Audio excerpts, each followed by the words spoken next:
दोस्तों, आज मैं आपके लिए एक ऐसी कहानी लेके आया हूँ जिसमें कैसे एक पत्नी अपने मासूम से पति की जान ले लेती है।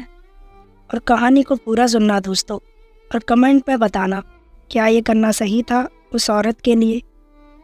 तो चलो दोस्तों, कहानी को स्टार्ट करते हैं। 7 फेरे, ये वचन सिर्फ औरतें नहीं निभाती, पुरुष भी निभाते हैं। और पुरुष कुछ कहते नहीं तो दुनिया की नज़रों में वो ही अत्याचारी होते हैं। कोई नहीं कहता, औरतें भी कुछ ऐसी होती है जो पति के जीवन को नरक बना देती है। वो एक सच्चा इंसान था और उसने अपनी माँ की पसंद से शादी कर ली थी। माँ बेचारी भी क्या करती, एक अच्छी पढ़ी लिखी लड़की का रिश्ता आया, स्वीकार कर लिया। बिना साथ रहे कोई एक दूसरे को कैसे समझ सकता है। शादी के 1 हफ्ते बाद ही रंग सामने आने लगे। दोनों घूमने फिरने और फिल्म देखने निकले। उसके बाद उसकी पत्नी ने कहा पार्क चलते हैं। नितिन ने हाँ भर दी। वहाँ उसकी पत्नी ने तरह तरह से रोमांटिक पोज बनाकर तस्वीरें खिंचवानी चाही। नितिन ने मना कर दिया कि छोटा शहर है, बहुत से जानने वाले आसपास होंगे, मैं ये ड्रामा नहीं कर सकता। घर आने पर उसने पूरी तरह से लड़ाई झगड़ा शुरू कर दिया और उसने खाना पीना छोड़ दिया। आखिर नितिन ने ही उसे मनाकर खिलाया। ये तो मामूली सी घटना थी। वो जब तक सबके साथ रही, किसी न किसी से मामूली बातों पर उलझना और झगड़ना, सब उससे परेशान हो चुके थे। सबसे ज़्यादा दुखी नितिन की माँ होती, क्योंकि शादी तो उन्होंने ही तय की थी। इस सब के बावजूद नितिन बहुत प्यार करता था अपनी पत्नी को, कभी कोई शिकायत नहीं करता। यहाँ तक कि वो नई गाड़ी लाया और पहले माँ को आगे बिठा लिया तो भी झगड़ा किया उसने। नितिन की पोस्टिंग दिल्ली हो गई थी।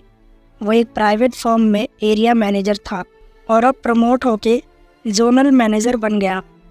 दिल्ली जाकर उसकी पत्नी को और हवा मिल गई। दोस्तों के साथ किटी पार्टी, शॉपिंग में जाना, काम करने वाले और ड्राइवर सब मिले ही थे। घर में वो कम ही दिखती थी। इस बीच उनके बच्चे भी हो चुके थे। कभी कभी ड्रिंक भी करती। बच्चों के सामने लड़ाई ना हो इसीलिए नितिन शांत ही रहता। वह उसको बार बार सुसाइड की धमकियाँ देती। उसका बड़ा भाई खुद को आग लगा लिया था और ये लोग दिल्ली में ही थे, तो छोटे भाई ने सुसाइड कर लिया। पता चला कि जेनेटिक सीनोफ्रेजिया है। यह एक तरह की बीमारी है जिसमें मरने या मार देने की सनक सवार होती है। इससे नितिन डरा भी रहता कि कहीं कुछ कर ना ले। पहले इस चीज़ के बारे में पता नहीं था कि दूसरा वो प्यार भी बहुत ज़्यादा करता था उससे। उसकी मनमानियाँ बढ़ती रही। नितिन की पोस्टिंग फिर मुंबई हो गई, एजीएम के पद पर।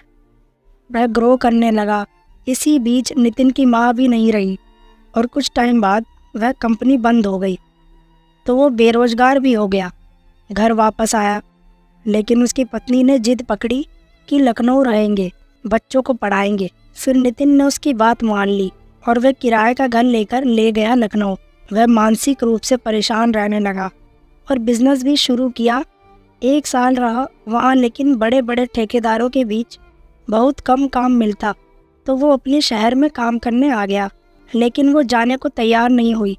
वहाँ उसका काम अच्छा चल निकला और लखनऊ में वो मस्त kitty party, yoga classes, personality development, computer class, कुछ छूटा नहीं। चाहे जितने पैसे दे वो उसके लिए कम ही होते। नितिन बहुत परेशान रहने लगा। फिर भी वह कभी किसी से कुछ ना कहता और उसकी पत्नी हर जगह पति की बुराइयां करती।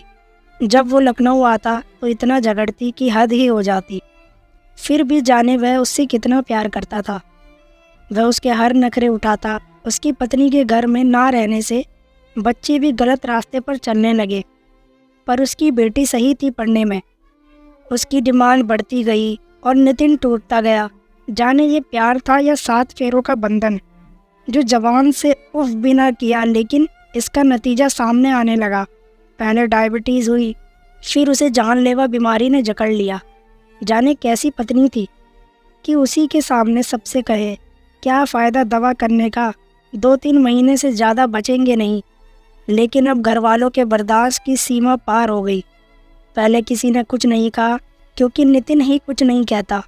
सब ने डांट कर उसे हटाया कि इस तरह दर्द में तड़पते उसकी जान जाए और दवा नहीं होगी, ये कैसे हो सकता है।